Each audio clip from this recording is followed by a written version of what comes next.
প্রচণ্ড গরম আর বিদ্যুৎ না থাকার কারণে আমাদের জীবনযাপন দুর্বিষহ হয়ে উঠেছে। বন্ধুরা, কেমন আছেন সবাই? আশা করছি যে যেখানে আছেন অনেক বেশি ভালো আছেন। আলহামদুলিল্লাহ, আমিও ভালো আছি।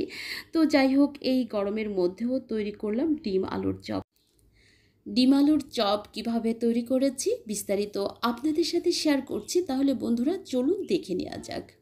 এখানে দেখতে পাচ্ছেন আমি 2 ধরনের ডিম সেদ্ধ করে নিয়েছি এবং ডিমগুলো আমি ছিলে নিয়েছি। একটা হচ্ছে হাঁসের ডিম আর একটা হচ্ছে কোয়েল পাখির ডিম। আর এখানে 1 টুকরা পাউরুটি নিয়েছি আর নিয়েছি আলু রান্না করে। মাংসের মশলা দিয়ে আমি আলুগুলো রান্না করে নিয়েছি। এখানে আছে কাঁচামরিচ কুচি, পেঁয়াজ কুচি আর ধনেপাতা কুচি। তো যাই হোক, এখন আমি আলুর সাথে এগুলো মিশিয়ে দিব। প্রথমে আমি দিয়ে দিচ্ছি ভিজিয়ে রাখা 1 টুকরা পাউরুটি। এবার দিয়ে দিচ্ছি পেঁয়াজ কুচি। এবার দিয়ে দিচ্ছি কাঁচামরিচ কুচি। এবার দিয়ে দিচ্ছি ধনেপাতা কুচি। আপনি পরিমাণ মতো ধনেপাতা কুচি দিয়ে দিবেন, যে যতটুকু খেতে পছন্দ করেন। আমার বাসায় অবশ্য ধনেপাতা সবাই বেশি পছন্দ করে। এই পর্যায়ে দিয়ে দিচ্ছি মুড়ির গুঁড়া 2 চা চামচ।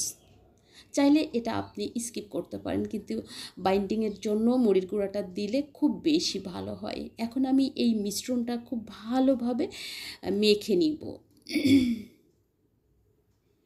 তো যাই হোক, দেখতে পাচ্ছেন আমি এই মিশ্রণটা খুব ভালোভাবে মেখে নিয়েছি। এই যে আপনাদেরকে দেখিয়ে দিচ্ছি, ঠিক এভাবে একটু মিহি করে মেখে নিতে হবে হাত দিয়ে। এবার আমি চপগুলো তৈরি করে নিব। এই যে দেখুন, আমি কিন্তু এর মধ্যে একটা করে ডিম দিয়েছি আর হাঁসের ডিমগুলো কেটে তারপরে চপগুলো তৈরি করে নিব। তো যাই হোক, দেখতে পাচ্ছেন আমি সবগুলো চপ সুন্দরভাবে তৈরি করে নিয়েছি। দেখুন, মাশাআল্লাহ, অনেক সুন্দর হয়েছে। এবার আমি একটা বেটার তৈরি করে নিব। আমি যেভাবে বেগুনি তৈরি করার জন্য মশলা ভেজে নেই, ঠিক সেভাবে সমস্ত মাংসের যে ধরনের মশলা লাগে, যে মশলাগুলো লাগে সেগুলো দিয়েই এই বেটাটা তৈরি করে নিতে হয়। তাহলে খেতে অনেক বেশি টেস্টি হয়। এবার দিয়ে দিচ্ছি বেসন, চাউলের আটা এবং ময়দা। এবার দিয়ে দিচ্ছি 1 চা চামচ চিনি এবং 1 চা চামচ লবণ। লবণটা স্বাদ বুঝে দিবেন। এবার দিয়ে দিচ্ছি পানি। তো যাই হোক, পানি দেওয়ার পরে বেটারটা খুব ভালোভাবে তৈরি করে নিতে হবে। আর যেটা হয় সেটা হচ্ছে, বেটারটা যত ভালো তৈরি করা যায়, আলুর চপ অথবা বেগুনি, তত বেশি ভালো হয়।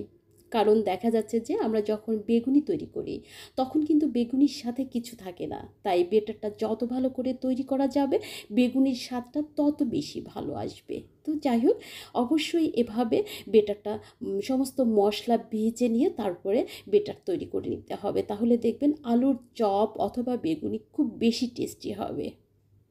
যাই হোক, আমি একটা চপ, আলুর চপ তেলের মধ্যে দিয়ে দিলাম। এখন এটাকে ভালো করে ভেজে নিব আর খুব ভালো করে গোল্ডেন কালার করে ভেজে নিতে হবে। এই যে দেখতে পাচ্ছেন আমি যেভাবে ভেজে নিচ্ছি, ঠিক এভাবে ভেজে নেবেন যেন ভেতরটা কাঁচা না থাকে। আমি এখানে ডিম আলুর চপ এজন্যই বলেছি যে, যদিও আমি বলতে পারতাম ডিমের চপ, কিন্তু এখানে কিন্তু ডিমের কোনো ভূমিকা নাই। যেটা আছে আলু এবং আমি যে বেটারটা তৈরি করেছি সেটার। কারণ আলুটা খুব ভালো করে রান্না করলে এই চপটা খেতে খুব বেশি টেস্টি হবে। আর বেটারটা যদি খুব ভালো করে তৈরি করা হয় তাহলে আলুর চপটা আরও বেশি টেস্টি হবে। যাই হোক বন্ধুরা, দেখলেন আমি আজকে কিভাবে ডিম আলুর চপ তৈরি করলাম।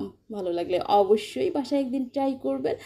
আর ভালো লাগলে অবশ্যই আমার পুরো রেসিপিটা দেখবেন। দেখার সময় একটা লাইক এবং সুন্দর একটা কমেন্ট করতে ভুলবেন না।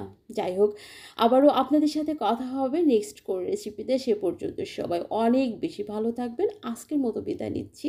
আমি নিম্নি, খোদা হাফেজ।